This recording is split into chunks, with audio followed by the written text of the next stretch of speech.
Bonjour à toutes, bonjour à tous, je me présente, je m'appelle Tiffaine et aujourd'hui en fait on va faire une présentation un peu de la routine que j'ai en ce moment. C'est pas la routine que je fais tous les jours. Je rajoute un petit disclaimer que je ne suis pas dermatologue, je ne suis pas une experte en cosmétique, voilà c'est juste que j'adore ça. Je me suis quand même pas mal renseignée au niveau des marques, au niveau des composants, histoire de lancer le truc au moment où ma peau va quand même pas super bien. Parce qu'en fait j'ai fait une réaction à du rétinol, donc c'est pas vraiment du rétinol, c'est des esters de rétinol, donc c'est avec le A313, c'est une crème en fait qu'on prend directement en fait en pharmacie, c'est un peu vendu comme un médicament, donc en général vous le trouvez pas en libre service, il faut vraiment demander à un pharmacien, une pharmacienne. Au niveau du passif de ma peau, en gros j'ai commencé à avoir énormément d'acné vers 18-19 ans, et en fait c'est là où je me suis rendu compte de l'importance du visage, parce qu'en fait c'était tout le temps c'est un peu soit une protection avec le maquillage, etc., soit c'est vraiment, on sent vraiment à nu, parce que je sais que quand j'avais énormément d'acné, j'essaierai de retrouver des images pour vous les mettre quelque part, mais c'était vraiment terrible, ça me faisait mal la nuit dès que je mettais ma tête sur l'oreiller, et en fait je suis allée voir des dermatologues à ce moment-là. Sauf que là, tout le monde me disait non, mais prenez telle crème, etc. Donc des crèmes hyper asséchantes et ça marchait pas du tout. En plus, j'ai une peau hyper réactive à cette période-là. Encore aujourd'hui, ça va mieux avec les routines que j'ai fait. Mais sinon, c'était vraiment terrible en fait. Donc ça, c'est pour le passif de ma peau. Et en fait, j'en ai fait qu'une cure, hein. J'ai fait en tout 9 mois, 10 mois. Et puis après, j'en suis ressortie avec une peau quand même beaucoup plus lisse, etc. Mais en fait, après est venu les cosmétiques. C'est ce dont on va parler aujourd'hui. Donc là, j'en ai quelques-uns devant moi pour vraiment un peu les SOS quand j'ai la peau vraiment comme ça. Je sais pas si vous voyez. Vraiment, j'ai commencé en bas du fin, hein, parce que là, j'ai des cernes de partout parce qu'on n'a pas dormi ce week-end. Donc voilà. J'en profite aussi parce qu'en fait, j'ai fait une commande sur Stelvana. Et en fait, donc j'ai d'autres produits, mais je pourrais vous montrer ça dans une autre vidéo. Là, en gros, il y en a deux que je peux peut-être essayer aujourd'hui. Donc il y a la Pecam de la Kato Cream, qui est en fait une crème en fait qui répare les barrières cutanées, mais qui en fait avec laquelle on peut faire du layering. Layering, c'est le fait de mettre plusieurs couches d'un même produit. Par exemple, je sais pas, celui-là par exemple qui est très liquide. Vous voyez, c'est vraiment du goutte à goutte. Je sais pas si on peut montrer. Un peu comme de l'eau, hein. Et en gros, le truc c'est que ça va pénétrer quand même assez vite au niveau de la peau. Vous voyez, là ça y est, ma peau elle est quasiment plus humide, et en fait c'est ce qui va permettre en fait de gorger la peau en eau, c'est-à-dire que on va remettre des couches et des couches et des couches jusqu'à ce que la peau soit bien gorgée en fait des produits pour avoir plein d'eau. Je sais pas si vous allez voir. En fait on la voit plus directement en fait, elle est hyper fine, elle est je sais pas si vous voyez à peu près le...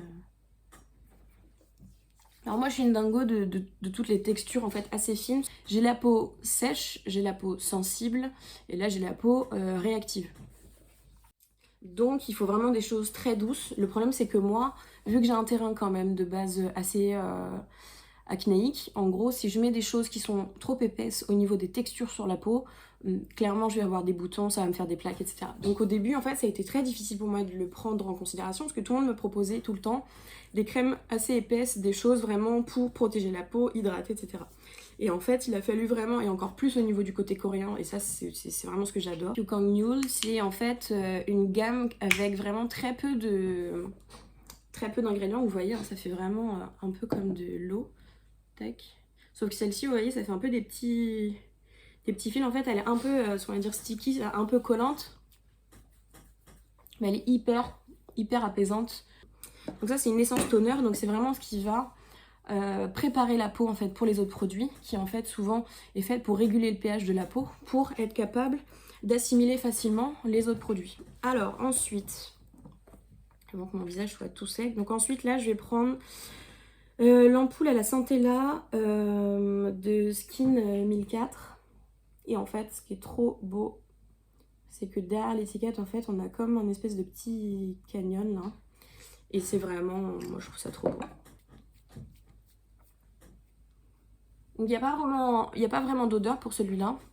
En fait, je sens que par contre, il s'accroche bien au Pucang en fait. Vraiment, je vais pas avoir besoin de mettre d'autres...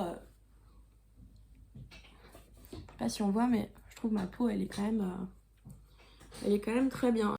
Ensuite, je vais prendre 2 pompes comme ça. En fait, c'est un peu comme un sérum un peu épais. C'est de la marque Adalabo. Et alors moi, ce que j'ai dans le flacon là, enfin le flacon ne correspond pas en fait au produit qu'il y a dedans. En fait, c'est celui-là. Donc en fait, à la base, je me suis trompée. À la base, je voulais prendre la Premium, mais en sérum transparent. Sauf qu'au final, vous le voyez, hein, même en dessous là, vous voyez, en fait, c'est complètement laiteux. Et au final, en fait, c'est très bien, encore plus là, on arrive en automne. Parce que ça permet vraiment, en fait, d'avoir vraiment comme une espèce de crème, une crème très très douce, en fait. C'est un sérum vraiment plus épais, qui va garder beaucoup plus pour moi l'hydratation de la peau, en fait, les produits qu'il y avait avant. Donc celui-là, je l'ai pas encore essayé. C'est pareil, c'est un produit coréen. Donc là, celui-là, je l'ai eu chez Stalvana. Vous voyez, c'est vraiment un sérum quand même plus aqueux que ce qu'on a, mais c'est quand même assez léger hein, pour un sérum. Mais alors celui-là, en fait, il est vraiment fait pour apaiser la peau et lisser la peau. Donc au niveau, dès qu'on a la peau avec un peu de... Je sais pas, que c'est un petit peu grumeleux, que c'est pas vraiment lisse, etc. Donc c'est encore un peu brillant. Hein. Je sais pas si vous voyez, mais ça fait vraiment tout doux. Qu'est-ce qu'il y a au niveau des ingrédients? Donc bifida ferment, butylène-glycol, ok, de l'eau, niacinamide, glycérine, squalane. Donc squalane c'est dérivé de l'olive, il me semble. Et en gros, le squalane, c'est vraiment... ça fait penser à l'huile de jojoba en fait. C'est des huiles qui sont extraites de végétaux et qui sont en fait les plus proches du sébum de la peau. Donc en fait ça permet d'avoir quelque chose qui met une couche de protection parce que l'huile n'hydrate pas. L'huile en fait nourrit la peau et la protège, mais ça ne va pas hydrater, il n'y a aucune cellule d'eau dedans. Prendre un contour des yeux, donc celui-là c'est à la caféine, c'est celui de The Inkélist. Donc c'est pour en fait réduire un peu les yeux fatigués hein, que j'ai en ce moment.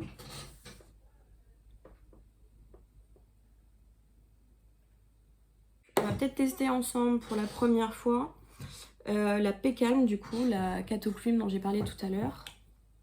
Pour voir un peu comment ça se passe. Si vous voyez rougir avec des boutons partout. Ça a l'air de...